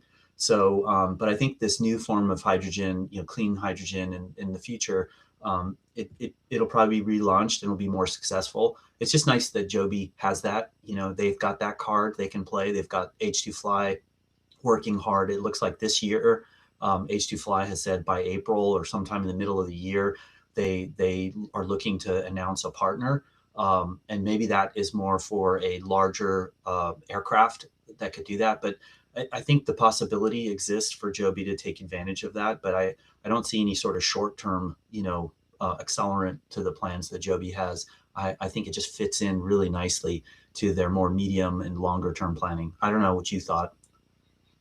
Yeah, no, I think I'm going to play here in a second, and we'll just put it in the background. Actually, we don't even. I'll just put closed captions on. But when Joby flew their hydrogen electric demonstrator, and yeah, I agree 100%. Obviously, this is going to be a longer tail to this, but where you heard in that also from the Joe Lonsdale American Optimist podcast with Joe Ben. It was one of the most important interviews in the company's history, as far as I'm concerned. Jobin was fired up. Joe he's a VC. Obviously, he's part of the PayPal mafia, as it's been dubbed back in the day. But he was an early investor and believed in Joe Ben. But Joe Ben is just firing on all cylinders in that interview. And he talked about hydrogen, but also as you mentioned for the Hindenburg, Joe Ben referenced that the Hindenburg. People think that the hydrogen is what, and this according to Joe Ben, right? Point people to get that. I would trust Joe Ben as an engineer way over myself, or what So there's so many things that people miss that are out there in our life that aren't necessarily the case. But it was actually the fabric of the Hindenburg that burned, and that the hydrogen gas, I guess there's some specific component of it that it dissipates so quickly. That it would be, although yes, it is a volatile substance in terms of how much energy is packed inside, but from the safety component, I don't think Jobin would have bet the house on putting it publicly that, because they could have kept it quiet when they flew the hydrogen demonstrator, right? They had I remember watching that on ADSB and I said, hold on, how did that thing just fly for, several hours and it didn't land again? And then sure enough, shortly after they unveiled it, but he didn't have to do that. And why would he risk or bet his whole company to put that out there, without knowing that technology from H2 Fly, and they've been working on that for quite a long time. Joby acquired them several years ago. It's pretty advanced. I think from my understanding, my limited understanding of what they've been working on there. And there's also an interview at I guess it's the Farnborough Air Show a couple years back, and Jobin actually talked about that the first few stages of the certification process that they've gone through with the battery electric version, they will be already able to build on that from hydrogen. So they aren't actually starting from scratch with the certification process. And it was a little nugget. And I try to remember everything that I can in terms of Joby content and consuming it all. But that was really telling to me, is that he said that. So they're cooking this, and shout out to Edward Stilson and the Joby Special Projects team. They've been doing a lot of work in the background, and then there's still that little thing in Oregon that flew for 24 hours that we haven't publicly heard about. So I think it's a long-term project, but it is not a pet project or kind of early R&D stages. I think it's probably obviously still not going to be for commercial use for some time, but it's much further along than people think. And actually the US government, and some people, agnostic to administration, but because there is so much energy in it, they have been testing small hydrogen generators that they can actually deploy on the battlefield that just, almost looks like a small trunk, but that it would be able to, create an energy source for, remote bases or things like that. And so it isn't just a sustainable topic or, environmentally friendly, et cetera. It is a technology that people have obviously tried to, been tapping into for a long time. But, as we've seen with, Joby's technology, right? At first, people thought it was crazy that you'd ever have an electric car that would be able to have the range that people would want them. Well, now there's millions of them all around the world. They said the same thing about you'd never have enough energy density to be able to have a battery electric aircraft. And although it's been difficult for most, Joe Ben and Joby have been after this for quite some time, and their aircraft can VTOL, deal with extra power use that's required, and in-ground effect versus out-ground effect. and still be able to have a range that they're going to be able to fly of 100 miles. And that's with all sorts of reserves. The aircraft's already flown 150 miles years ago. And that was up in the Bay Area. So anyway, for hydrogen, I'm excited about what that brings for the longer scale thing. I think that's when, currently it's Joby Aviation. I've talked about, a few times. I hope that Joby Aero kind of comes back eventually, and that it's, Joby Aerospace becomes the next big aerospace giant on the planet. And hydrogen is going to be a piece of that. I'm firmly convinced that that's where the story heads. And H2Fly, part of that process, they want to run an airline, right? They want to build commercial size aircraft, or at least regional. And all signs are pointing to, again, you highlighted it. When Jobin says that's what gets him out of bed, when Jobin talks, I listen, because this gentleman has been extremely prudent with what he says. He doesn't get it up in front of cameras and do flashy interviews and throw around stuffed animals and all sorts of goofy things. He means business. He is an engineer. This guy is a genius, and people don't give him credit for it. But anyway, those are I know that's a lot that said there, but that's my take on hydrogen. So I'll play this video, and you can riff if you got other stuff to add. I'm gonna play, and I'll turn off the volume so you're good. Oh, okay, great, yeah.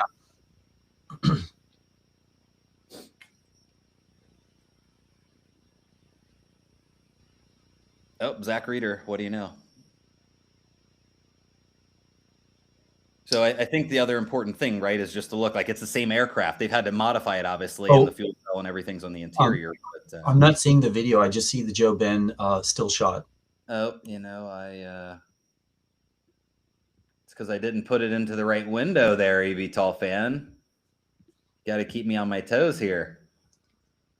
Feedback. All right. There we go.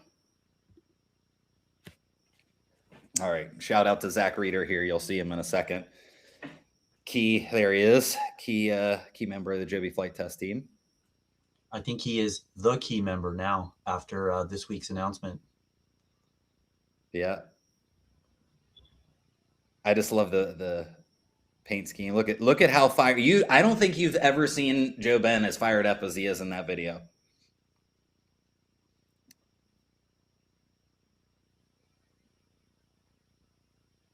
Yeah.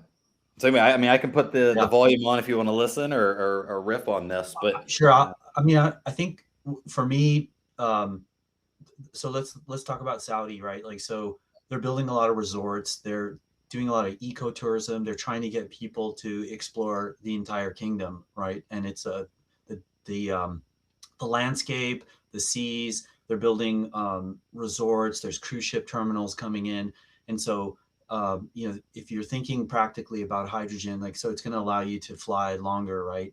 But you can't sit in an S4 for 8 hours, right? Or 6 hours or 4 hours, no bathroom, things like that. So there's sort of the practical, and then there's the potential. And then during this time, we've also seen the evolution of like the turbo electric. Am I saying that the hybrid the gas? The turbine gas electric. Yeah, the turbo gas electric. And so it'll be interesting to see sort of how these technologies sort of fit in with the plan. So if you wanted to connect like a cruise ship terminal, I think there's like NEOM is that really ritzy single line vision of a community. And I think that's been scaled back a little bit, but they definitely have built parts of it, and they're going to continue. And then you have these like Red Sea resorts where cruise ship ports are coming in. And so that could be a place for like hydrogen, right? Where you have like 200 miles, 300 miles, something like that. Or it could be the gas electric technology that they're building right now with L3 Harris for the S4T military variant. So who knows which one of those will kind of be easier to kind of get into market, and you could unlock some of those tourist flights or getting people off cruise ships and getting them to parts of Saudi that they might never be able to do in a short hop. And then there's, some of the routes that might connect oil executives with like, major urban centers, things like that. And then there's Oman as well, where you might have some options. So I think it's one to watch. I think it's more medium to long term. and then it also has the potential to be displaced by what Joby is cooking up for the defense, because it seems like if you could certify that a lot faster than you could hydrogen. But having said all that, like the playbook is there, right? Like you find a market that's willing to work with you on a new technology that's super supportive, that's going to help build out infrastructure for you, right? Where have we heard this before? This is Dubai, right? With the vertiport development. So Saudi could be an amazing accelerant for Joby's hydrogen ambitions on a different time scale. And during that time, they could, introduce some of this hybrid technology that's not hydrogen. And then, if you think about, I'm just speculating, but, the H2 Fly, like before you test it out on a regional 19-person or 99-person, airliner, you could have missions that are being flown by Joby with essentially the core technology, and that might help with certification. So that's kind of how I, Phil Z brought up the Saudi discussion. That's kind of maybe how I'm thinking right now about how it could kind of happen. Again, just speculating. Yeah, no, I think all those things are possible, and yeah, to the point, I'll just have to put in the plug. I'm just pulling up the announcement here from ALJ where they've done an original MOU, but Joby tends to follow through with those, where selling aircraft into Saudi, etc. But I think the cool part as to what you're speaking about, of maybe it isn't all the way to the hydrogen side, right? It's gas turbine allows for, and as we know, that's going to be both piloted and autonomous. So you've got to presume that the cabin area isn't completely filled with equipment. That you could have something based off of the S4 platform or some of the other platforms. Joby just I'll post something actually tomorrow, but Joby has a patent for an aircraft that doesn't look, it's not a VTOL, and it looks very particular, very cool. So we'll post that. But yeah, I think you're onto something, right? Where it's not going to be a huge transcon aircraft or something like that. Probably more of what we'd see in a heavy private jet, right? That's 12 to 15 passenger, something along those lines to start out. Where again, as you mentioned, once you get a few hours, you need to have a place for people to use the facilities. The little things that matter, right? You can engineer the most sophisticated aircraft on the planet, but people still need to use the restroom. So, yeah. Phil Z just asked one last question. Was, will the use of hydrogen eliminate the need for charging? I hadn't thought about that. I think like it's an electric plane, so the hydrogen is creating the electric, but there's probably some built-in charge, right? Like some electric capacity, maybe for safety. There's some margin there, right? So it's basically just recharging the battery. That's my understanding too. And Joby has put up, I'll try and find it real quick. But they put out a schematic that kind of is an infographic that shows what that kind of flow looks like. Let me see if I can, oh yeah, there we go. I'm having a hard time thinking, like, if someone asked me, like, what do you think is going to happen first, autonomous flights or hydrogen? Autonomous flights. Yeah. For sure. Joby, I think they've just been kind of coy about it, to be honest with you, but they're pretty far along into autonomy, and what they're showing on Superpilot and the Cessna Grand Caravan, the Cessna 208Bs aircraft. We already know that they've been using that for multiple, Joby aircraft, including the unspoken aircraft in Oregon.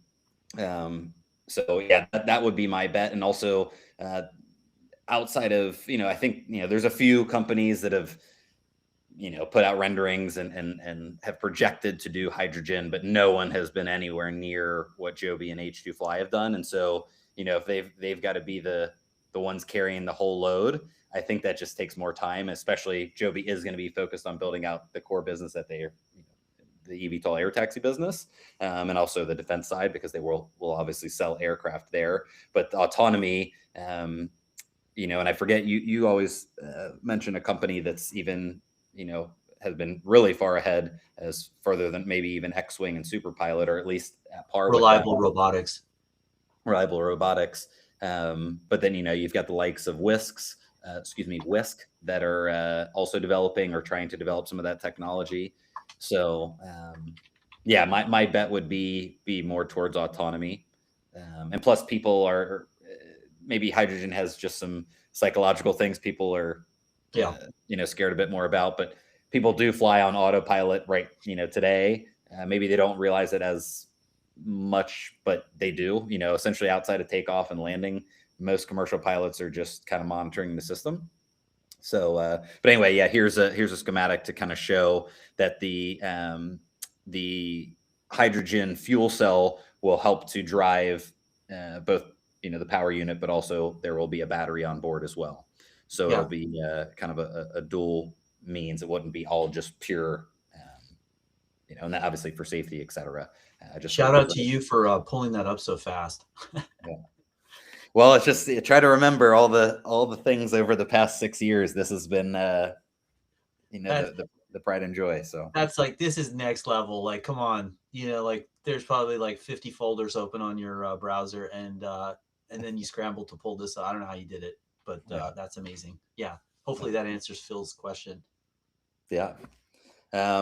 Cool. Well, I think, we did, deep dive on UAE, on Dubai, obviously touched on Ras Al Khaimah a bit.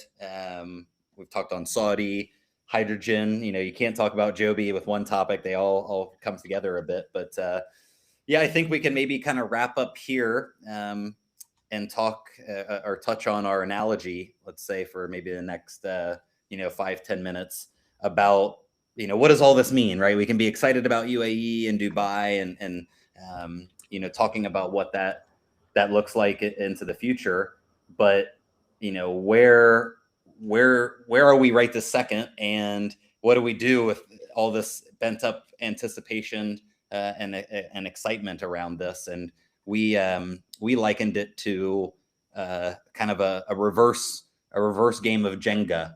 So I don't know if you want to you spurred the idea, so I'd love for if you want to touch on it a bit, or well, okay, for fans of the show, like all four of you,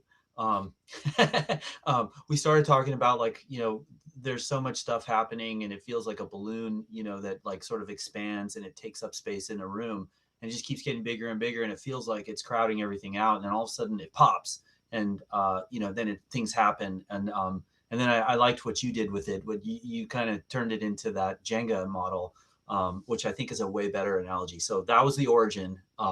Why don't you take it away? Yeah, no, thank you. So, and I think, hopefully as people, will play back this video and come to this portion of things, maybe what we can do kind of a clip of this, because I think it's really important as we think about, taking a breath. Joby's been after this for, 16 plus years as a company. Jobin's been working on this for his lifetime, but, some investors have only been, aware and involved with Joby.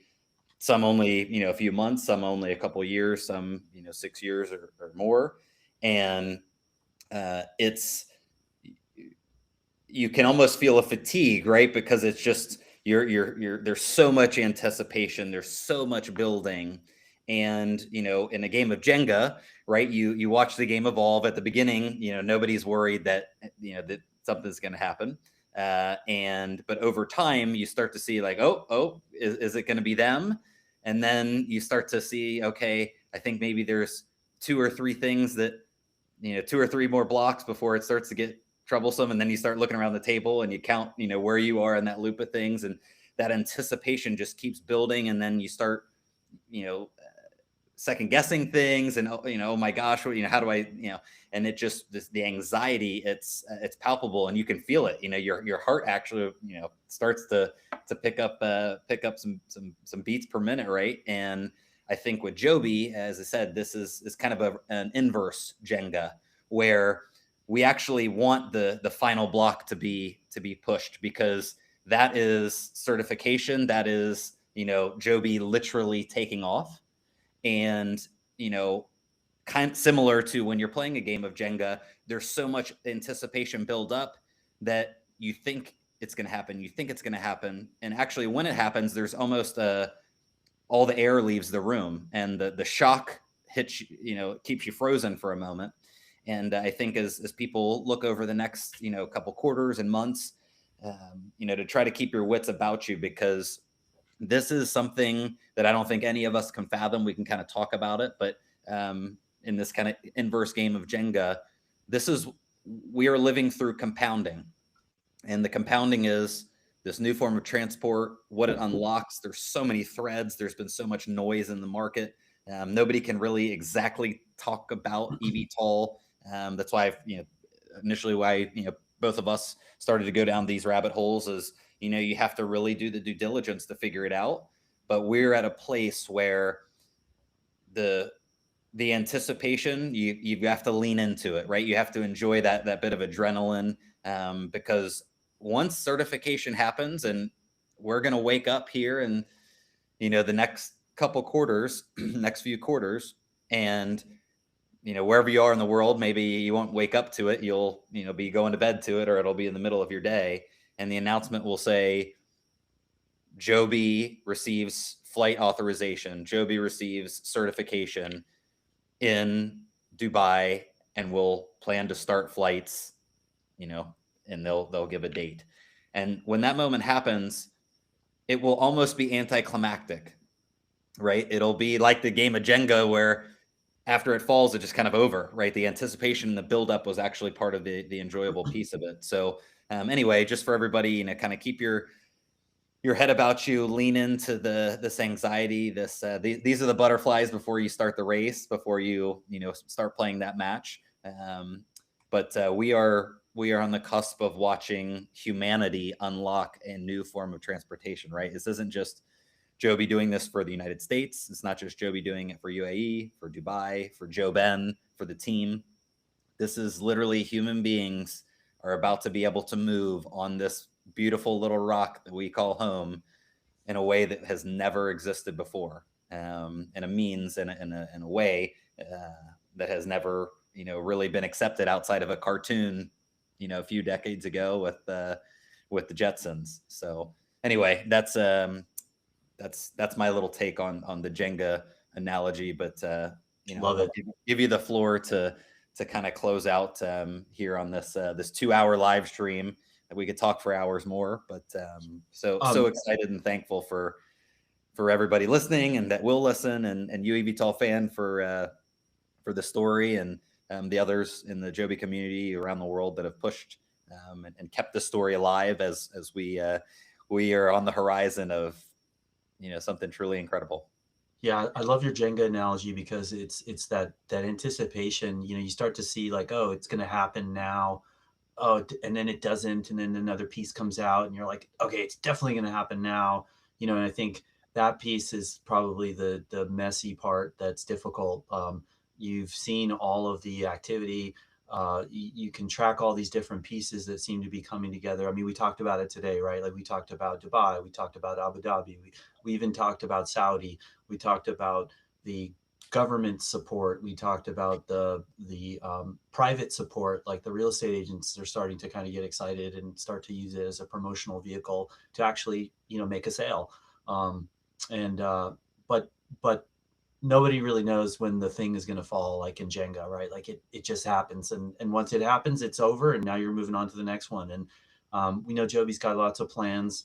They've hinted at other form factors. You mentioned the one design that looked pretty cool. It's kind of hard to know where they go, but they seem, if you look backwards, it's like they're pretty smart about Dubai. They're pretty smart about hydrogen. They're pretty smart about developing a variant for defense. And then they're pretty smart about, turbo gas electric. So it'll be cool to see what the next Jenga tower is.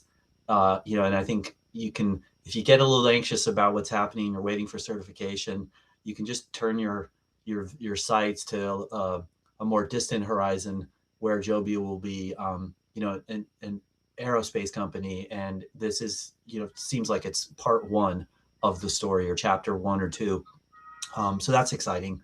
And I don't know if we have time for this. We can always talk about this next time too. But there was some news, in terms of the Joby flight crew community with Buddy. And I know you've spoken fondly about him. I put a link in chat to his LinkedIn announcement, but we can cover that maybe next time too. Sure. Yeah, I think maybe we can do a shout out for the next one. But yeah, no, I think just to kind of close this out, to your point, the anticipation, the buildup, we're looking for the next Jenga tower, really, as and it's already been built, right? We just haven't seen it maybe announced. And so the next big thing, obviously, UAE, Dubai, all the puzzle pieces are together. Joby's manufacturing is together. The flight testing is together. So many pieces are together. And, I'll give a shout out to Eric Allison. He did an interview at the end of last year, and he said that there's never been an aircraft, at least that he knew of, that once it started into the TIA 4-credit flight testing, that wasn't type certified. And so that, of course, is for the United States, and FAA has a broad reach. Once it happens for the FAA gives you type certification around the world. Those puzzle pieces fall together. But the unique and beautiful thing about Joby's discipline, long-term thinking, the 3D chess from Joe Ben is that even separate from all of that, I think sometimes people conflate the two, but all systems are go with the GCAA, DCAA, and RTA for Joby in UAE and Dubai. And that is not separate, but in parallel to what is happening with the FAA in the United States. So really exciting to see, the announcements of when the FAA starts to put those pilots on board. Of course, Joby already started the TIA process, putting FAA pilots in the flight simulator at the end of last year. They announced that in December 2025. But once we get those flight tests, upcoming, I think people will start to see that there's going to be a flurry of announcements, because Joby has just been setting all of the puzzle pieces that it's not going to be like it previously was, where Joby loves to be quiet, both the aircraft and the company, but now they're getting louder and louder and ramping up, and we are living through some compounding effect with Joby, and exciting times ahead. So yeah. With that, I'll sign off. Thanks everybody for listening, and eVTOL fan, you had the last words. Well, I was just going to say, this is good for the industry, right? Like I'm really happy to see a company going about this.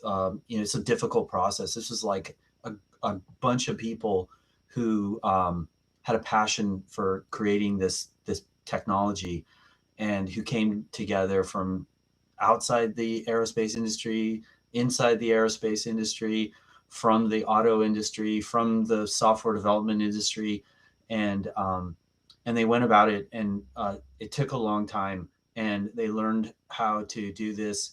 They're doing it, all the complex pieces, and I think that's a good playbook for all of the other aspirants in the eVTOL space.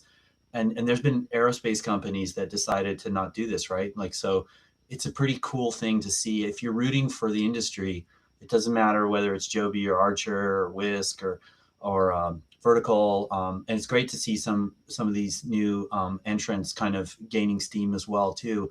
But hopefully Joby can pave the way for everyone's success, and this thing, in 5 to 10 years becomes something that we can't believe how normal it is, and how easy it is to push a button on your phone and to be in the air and see the sights and get to where you want to go safely in a fun way, all the way through to all the technologies that could transform aviation from what we currently experience, which is you get to the airport, you get your bags, you get through security, you go through all this, you sit in a plane, you come out, you go, then you get to the major city, and you just feel like you're spent. This could totally unlock, how people think about aviation. It could spill over to, more regional flights where people have, there's a new standard for how easy and how awesome it can be to fly. And I remember like the early days of flying where you used to get dressed up, and there's that awe of flying, and it's kind of just morphed into this ugly delays and sitting in the plane. And we've all seen those viral videos of people losing their minds on planes. And how nice would it be for Joby to kind of clear a path for other people to follow, eVTOL or not, that can push the thinking in what it means to fly. So I'm looking forward to that, and I'm proud that Joby seems to be knocking everything down one step after another, and you can see it's a mission, right? You can see the people behind it are this is a mission for them. It's a safety mission, obviously first, but I mean just go down the line. Hey, why can't planes be quieter? Why can't we travel more efficiently with energy in a more environmentally friendly way? Why can't we skip some steps? Why can't we have our bags delivered to the plane? Why do we have to like carry our bags? Just all of that thinking. Why can't we use an app? On and on and on and on. So it's great to see all that innovation, and I think they're definitely clearing a path, and there'll be many more people that will follow, and that'll be awesome. And all of this infrastructure that's built, it's not just built for Joby, it's going to be built for use, and the integration of it. It's so cool to see. So it's an exciting time to be alive. It's an exciting time. I think I can handle the Jenga tower analogy, waiting for it to happen. And then I know that once it happens, there'll be another one that'll be starting up right after it. So yeah, hats off to Joby. I wish I could just teleport into the future and be on one of these things and be looking through the glass, on some beautiful landscape. But I know that day is coming soon, so I'll just be patient. Yeah. So as the saying goes, good things come to those who wait. So we've been waiting, and Joby is about to deliver. So with that, thank you again for everything on today's live stream, of course, and for everybody listening and who will listen. We'll see you next time. Thanks, everybody. Ciao.